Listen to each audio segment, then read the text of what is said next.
Bom dia, minha manos e manas. Devo iniciar agradecendo a doutora Maria Silva pelo fraterno convite de poder participar deste encontro, não, que eu chamo de esse bambarã de diáspora africana. Bambarã, eu sou guineense e todos, penso que também na língua crioulo cabo-verdiano se entende o que é bambarã. Esse pano materno, não, que as mães costumam levar os próprios filhos, não? Tem um sinal muito forte de irmandade. Não? E então é com base nisso que eu agradeço realmente por tomar parte desse importante momento. Mas por que Bambarã? Bambarã porque esse evento está relacionado também com a questão da celebração dos 50 anos de independência de Cabo Verde. Ora, a independência não caiu do céu, mas houve homens, mulheres, que de facto estiveram na primeira linha, alguns tombaram, mas com um ideal para que os seus filhos, que somos cada um de nós hoje aqui presente, pudessem viver aquilo que eles não foram capazes de viver. Então daí que Samora Machel diz: não vamos esquecer o tempo que passou. Qual era esse tempo? Nós passamos pela escravatura, depois a colonização, outros 100 anos de apartheid, 50 anos de zoo humanos e assim por fora.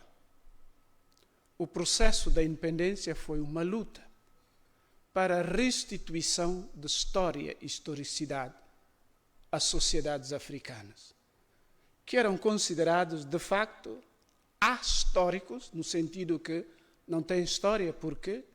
Porque o preto, em geral, era considerado alguém incapaz, que não tendo alma, não tem, portanto, possibilidade de raciocinar, e não sendo capaz de raciocinar, é incapaz de ser senhor ou senhora do próprio destino.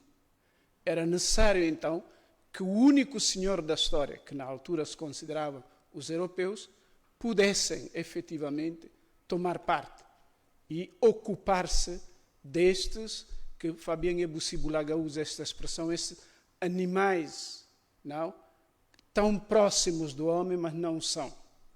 E, de facto, a ideia, por exemplo, quem teorizou muito mais, levou a um nível muito alto toda essa teoria, que é o Hegel, mas ele não era o único, de simplesmente ter a escravatura.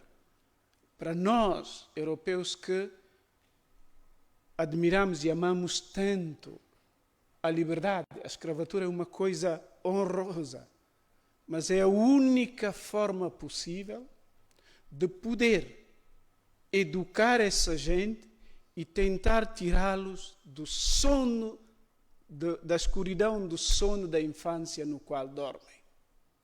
E nós éramos tratados assim. E, portanto, quando falamos de independência, é preciso recordar isso. Nós não estivemos presentes, mas será que tudo isso nos foi passado ou não?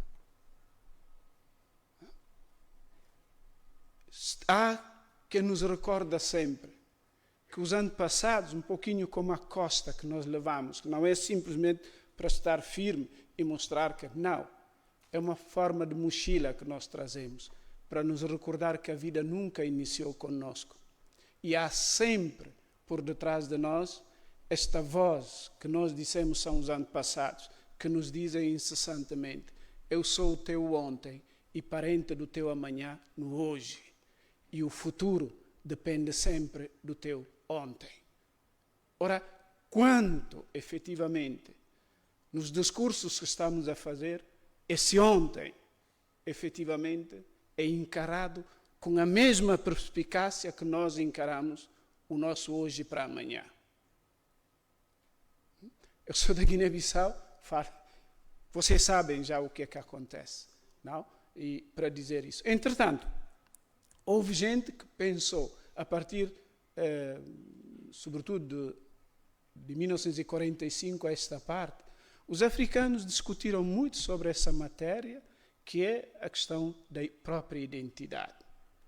E mais do que nunca, discursos que pareciam que já estavam desaparecidos, a partir daquilo que está a acontecer no Sahel, hoje voltou à tona esse discurso de quem somos nós, africanos. Porque há povos que não querem mais se identificar com aqueles povos, etc. Não? Mas por quê? É preciso entender isso. A colonização, o pior que fez, é que, o que é que fez? Como nós não podíamos ser seres históricos, então qual é a medida daquilo que um povo se apresenta como um povo histórico? São elementos. Primeiro, a sua cultura. E, de facto, vocês se recordem que, efetivamente, a Carta da União Africana é de direitos humanos e dos povos. Porque o povo é a maneira como as pessoas, os seres humanos, se apresentam e estão no mundo. Não? Então, isso, o que é que fez a colonização? Tirou-nos simplesmente, nós não tendo cultura, as nossas culturas foram transformadas em folclores, as línguas em dialetos e as espiritualidades em coisas que não têm nada a ver com, mas era outra. Então daí, o que é que herdamos? Herdamos a cultura do mimetismo. Se eu sou de colonização portuguesa, qual é a cultura? É portuguesa. Qual é a língua? É português. Qual é a religiosidade? É o cristianismo na versão dos portugueses, etc. E assim por diante. E, consequentemente, hoje, o continente africano, do qual temos que sair nesta coisa, nós permanecemos que, apesar da história, somos os únicos no mundo que continuam a pensar o que não vivem e a viver o que não pensam. E isso nos leva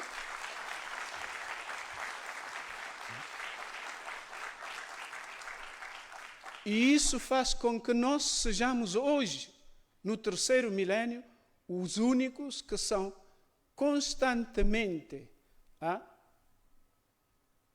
quer dizer, essa forma de pensar o que não vivemos e viver o que não pensamos nos transforma em consumidores daquilo que não produzimos e produtores daquilo que não, consumimos, etc. Como sair disso? Não podemos continuar nessa história. Então, isso, de facto, nos leva de novo à questão quem somos e quem queremos ser nessa face da Terra. Nós somos africanos. Cabral dizia, a luta criou raízes. Essas raízes quais eram? Era o fato que nós, éramos um grupo de homens e mulheres africanos.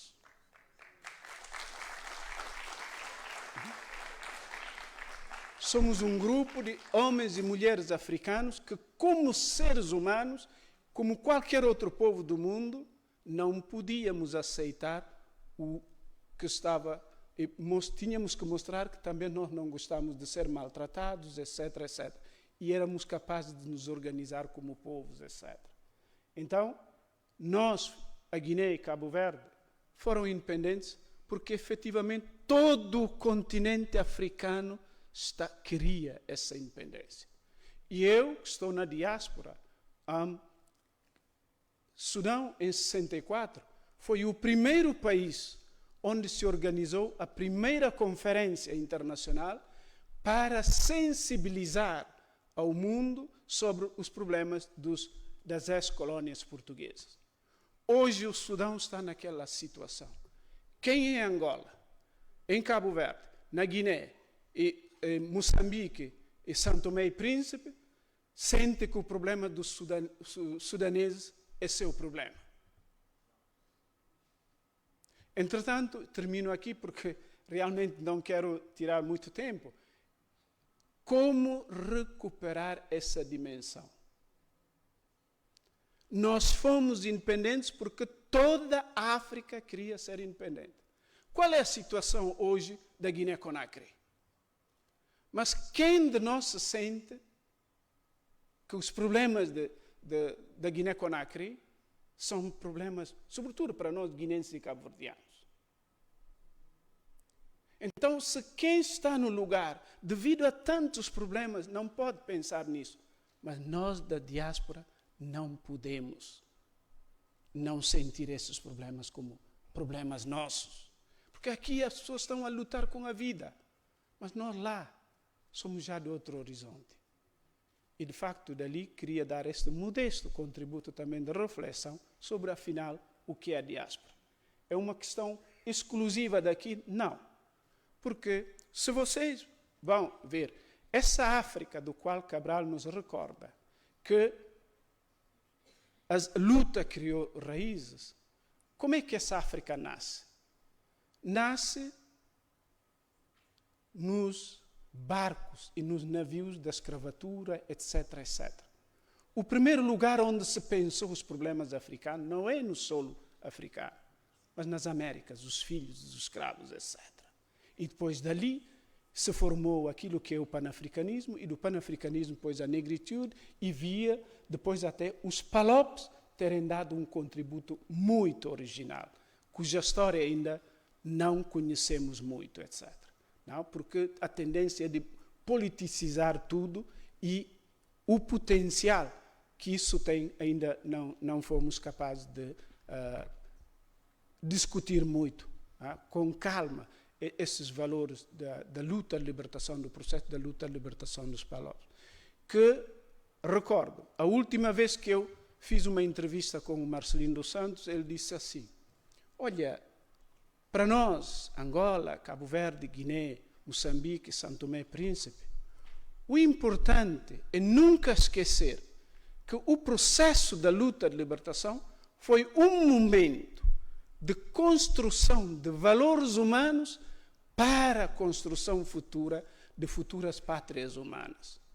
Mas quais são esses valores? Além da quarta dimensão do processo da luta de libertação, que é a luta armada. Mas isso foi a última fase. Há 3 fases antes disso. Então, vamos tentar conhecer esse tipo de coisa. Então, quero dizer que a África é uma África que nasce a partir de fora. E se vocês pegam l'aventure ambiguë de Tcheka-Amidou Khan, diz que, no fim, quando, a partir do momento em que os outros, os europeus, etc., se desembarcaram nos nossos portos, nós, africanos, percebemos que a era de preservação de si mesmo e dos destinos singulares tinha terminado.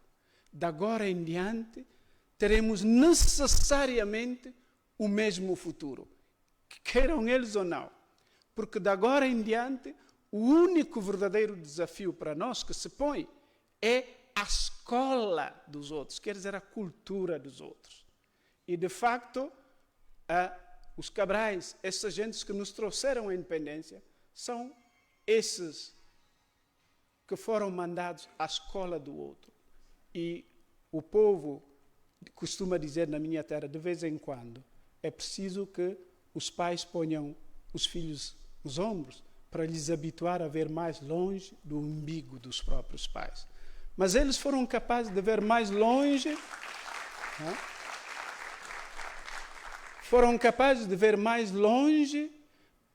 sem nunca esquecer que estão por de cima dos ombros dos próprios pais, portanto, das próprias raízes. E nisso foram capazes de sonhar o mundo, o continente, e ter capacidade de tirar da escola em que eles aprenderam elementos para poder dialogar com o opressor e chegar às independências. E então, por isso que Fabien Ebussi Bulaga termina dizendo: il faut toujours se rappeler que ce que nous appelons Afrique, c'est dans son essence diasporienne. Non? Et que l'Afrique et les Afriques ne se feront jamais sans leur diaspora. Ma l'importante è continuare esse dialogo entre o externo e o interno. Portanto, nós africanos somos, de facto, diasporianos por natureza. Hoje o continente precisa de novo que nós nos juntemos e pensar com a nossa própria cabeça e com os pés bem fincados no chão, bem sabendo que não há solução europeia, não há solução americana, não há solução, etc., etc., aos problemas africanos. É preciso voltar de novo a pensar com isso. Obrigado.